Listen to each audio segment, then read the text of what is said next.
Hello and welcome to another episode of the Ecommerce Coffee Break Podcast. Today we want to talk about growth. Now, growth is a big topic in every company, every merchant out there wants to have his company growing. But with growth, there come different challenges along the way. So it's a difference between you grow from 100,000 to a million, from a million to 10 million.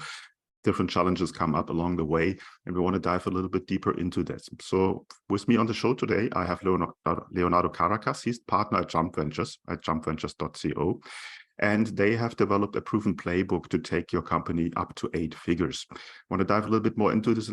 And Leonardo is an entrepreneur who has structured and scaled over 50 companies worldwide in the e-commerce space. He's now a partner at Jump Ventures and looking for ambitious entrepreneurs to take them to the next level. So let's welcome Leonardo to the show. Hey, Leonardo, how are you today? Hi, all good, Klaus. Good to be here. Leonardo, growing a small company into a medium-sized company, into a big company has different challenges. And we want to talk a little bit deeper or go a little bit deeper into this topic. Just give an overview, what kind of areas within a company are affected when it comes to growth? Yeah, of course, in our scope in Jump, we are always trying to think of how to grow a use case, which is an e-commerce company, all the way to 8 figures. And usually these companies are within the 6 figures. So they have a very minimum infrastructure. And once you get to this growth, which if we want to simplify is going from 1 million to 10 million, the biggest problems that arise are, of course, supply chain and how you can continuously cope with the growth that you're having. The financing side, how are you going to finance this growth? And of course, which are the skills and team structure that you need to actually fulfill this growth? Yeah. So these are I think the 3 big problems entrepreneurs face when they are trying to grow from 1 to 10. Mm-hmm. How can I define these different challenges within a plan? Do you have specific KPIs, or what do I need to look at to find out where I really struggle to make my business grow? Yeah, so one of the things that we really try to focus is understanding how scalable a company actually is. So I don't think every business can go from 1 to 10, and I don't think every business can go from 10 to 50 or 50 to 100. So there are different use cases. There are different companies that have a potential to actually scale exponentially, scale gradually over time. But we look at 4 KPIs to measure the health of the business and see that we want to work with them in the future to try to scale them. The first one is trying to understand if there's a brand and a product market fit.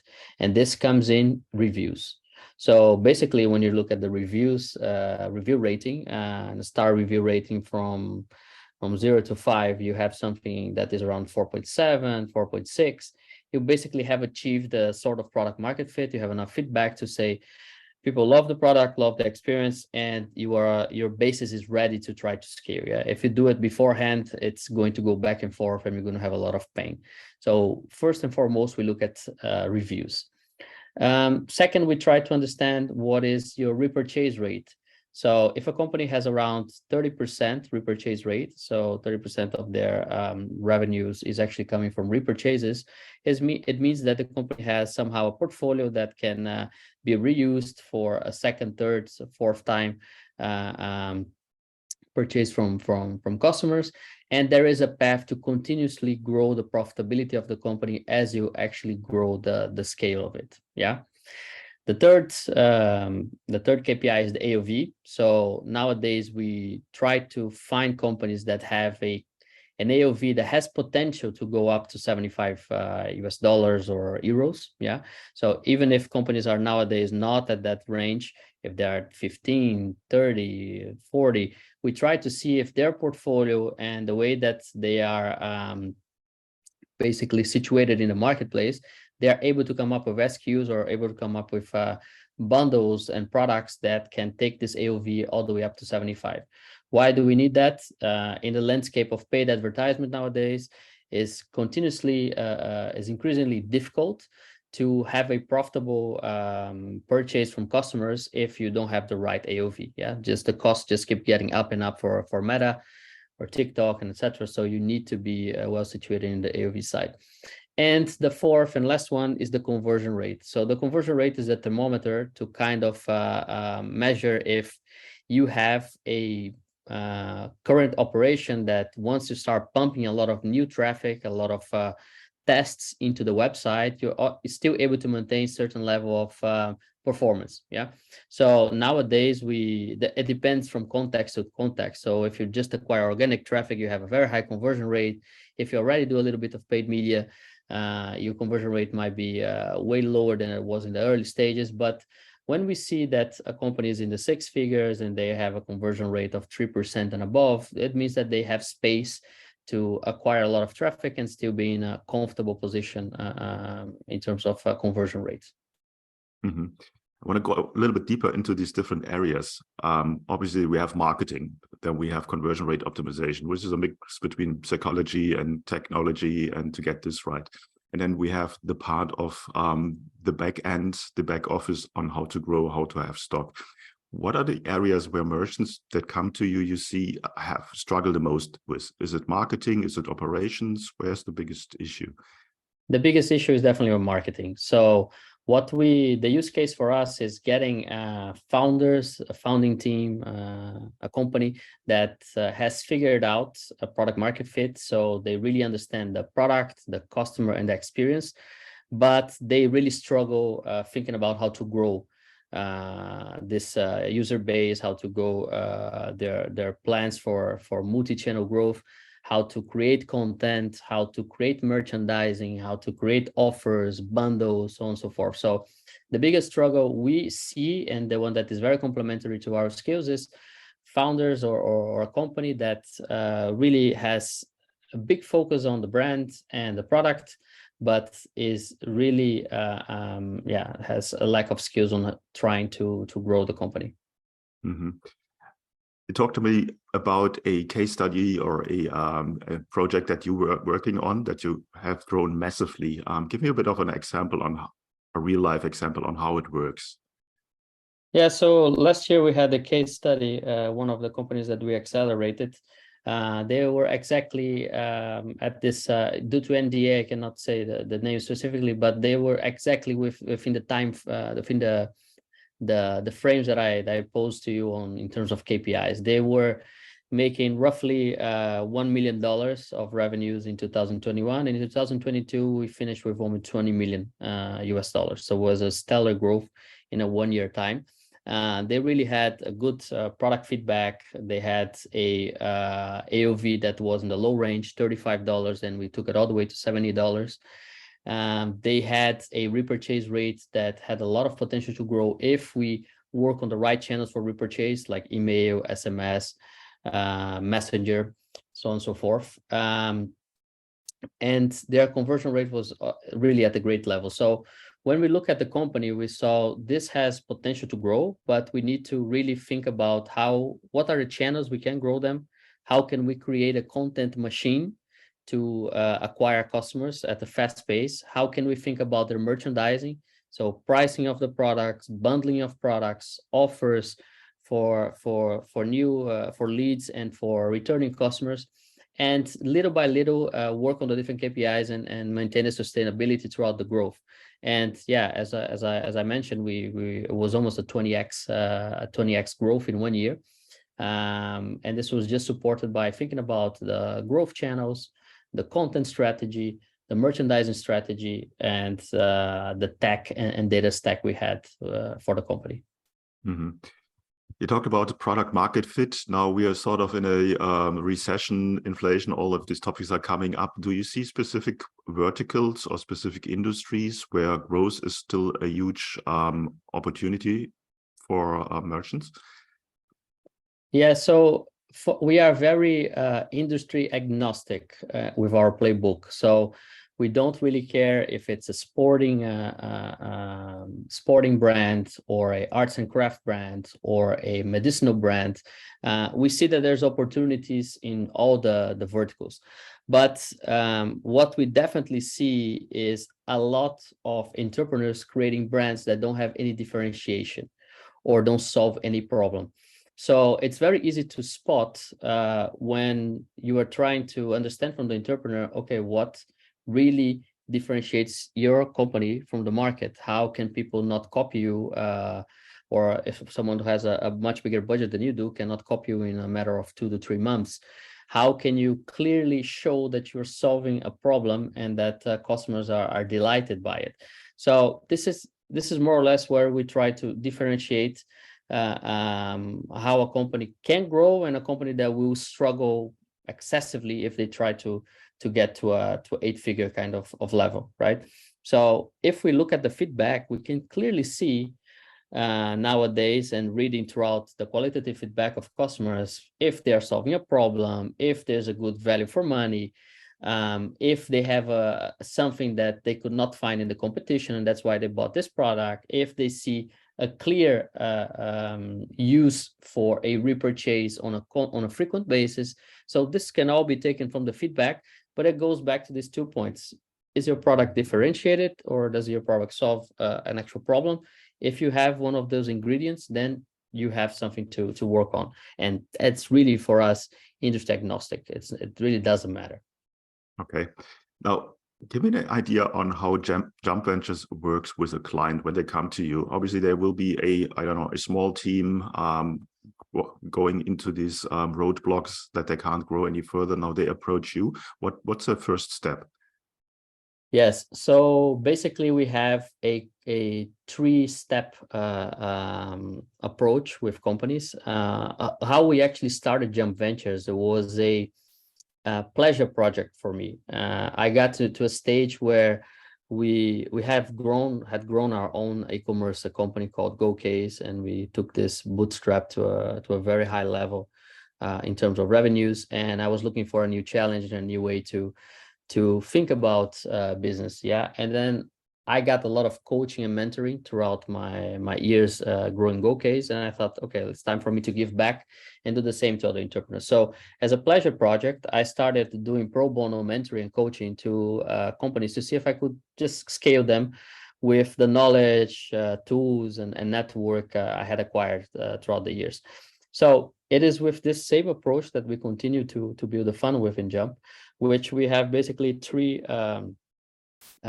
steps. The first step is entrepreneurs get in contact with us constantly via our website and fill in an intake form where we evaluate if we can help them with our knowledge, with the things that we think would be replicable, and with the current status of their figures. Yeah, and we go through a mentoring session. So we tackle topics that they have as pain points, obstacles, and objectives that they might want to reach.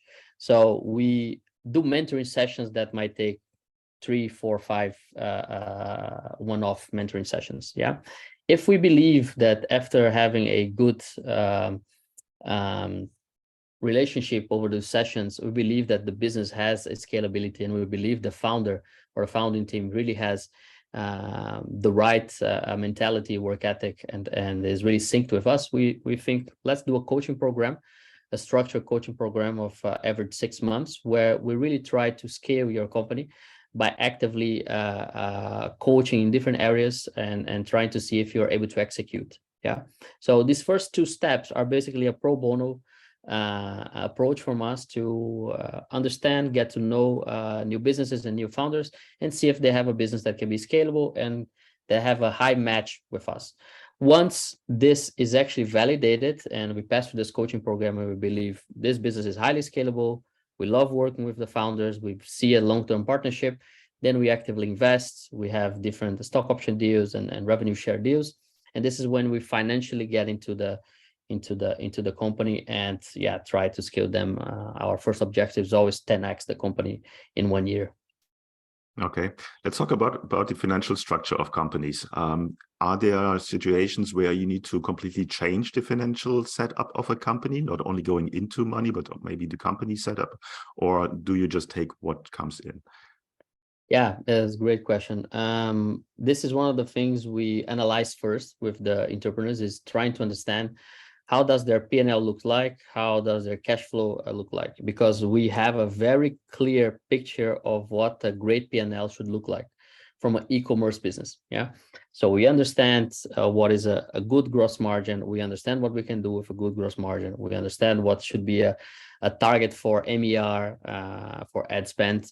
We understand what should be a limit for your logistics costs, for your payroll costs, and overall try to have a company that is highly profitable. So the first thing we do is try to analyze the P&L together with the entrepreneur, see where is the fat, where is the areas that you can really optimize, and how can you view your business differently. Sometimes they just struggle to see that they can change the game by changing pricing of their product or change the offering that they're doing in terms of bundling, and this could completely change their gross margin structure. So we definitely, is one of the first things we do, is look at their financials and see how we can optimize and guide them to make the changes. Because if you don't have a proper profitable structure, you won't be able to scale anyways. Mm-hmm. Now we touched on coaching, mentoring, financial structure and help there. A lot of merchants come to or have questions about finding the right partners. It might be a marketing agency, that might be a software developer for tech and whatsoever. Do you have a network that you supply them with, or how does that work? Yeah, so basically throughout the 8 years that we were growing GoCase, we have gone through the same pain. We had to try to find freelancers, people to work internally with us, agencies, and so forth. So we have gone through a due diligence of finding the right agencies, the right freelancers, and the right people to work with us. So nowadays we have a mix of people that work for Jump and actively execute the growth of the companies that we are inside. We also have agencies and freelancers that we bring in the business or propose for the company to hire for certain tasks. And yeah, we have a selected few that we really like to work with, and we believe that they are good to be referred. So there's nothing better than a good referral, right? So we use our network to try to get the most out of it. Mm-hmm. Who's your perfect customer when it comes to become a customer of Jump Ventures? The perfect customer, as I mentioned previously, is that founder who is really passionate about the product, the brand, and the experience. Yeah.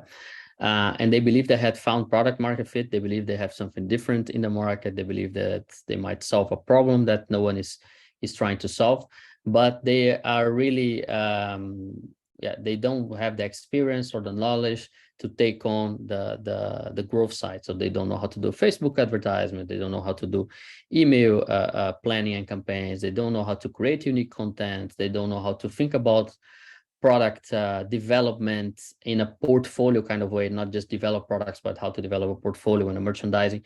So they really don't have the playbook to grow a brand online, but they really are passionate about what they created and how they created and how they talk to customers about it. So this is the where we have the biggest synergies. Mm-hmm. Let's talk about going international. Most of your clients are in a local market and want to go international, or are they already internationally selling? How does that work? So we have a mix of companies that are based in the US or based in Europe. When we talk about European companies, one of the first things you have to consider is already go international, because the markets are quite small and they might be saturated fast. So you can really think about going to the markets where you are very close by and you can ensure a good experience of deliveries and so forth. For companies that are in the US, until they cap out the US market, it's still a big time frame. So we first try to understand how we can scale as maximum as possible in the US, then cap out and think about international markets. For European companies, we think about, okay, saturation is going to come. How can we plan for it? How can we plan and test new markets that this product might be a fit for? So internationalization is always one of the last steps we do with any scaling. Sometimes it has to be very early because of the size of the home market, but it's definitely on our playbook on how to do it. Now, our listeners are e-commerce merchants. Are you focusing on specific platforms like Shopify, or are you on other platforms as well? Yeah, so we have built our first company GoCase on a custom platform. We learned a lot with it, but it was very painful. So we don't want to replicate that. We love the easiness that Shopify brings to build a business, to integrate apps, to have a whole ecosystem that supports it. So when we talk about the platform, we're really thrilled to work with companies that are on Shopify already. And if they are not, we try to have a plan to transition them to it. Okay, sounds like a good plan. What kind of homework does a merchant or an entrepreneur need to do before they approach you? They really have to get their figures right and understand and present to us what is their financials, their case, what type of market they are trying to approach, and how do they view that their product is different. So this is what we're trying to look in companies and in founders that are really passionate about the story that they want to tell us, but they also have done their homework and understanding to a very good level of detail how they are currently operating. Yeah. So if they want to reach out, we would love to talk to other entrepreneurs and understand how to help them grow. And we get a lot of energy from this. So this is why we still do it as a pro bono way to mentor and coach them as well.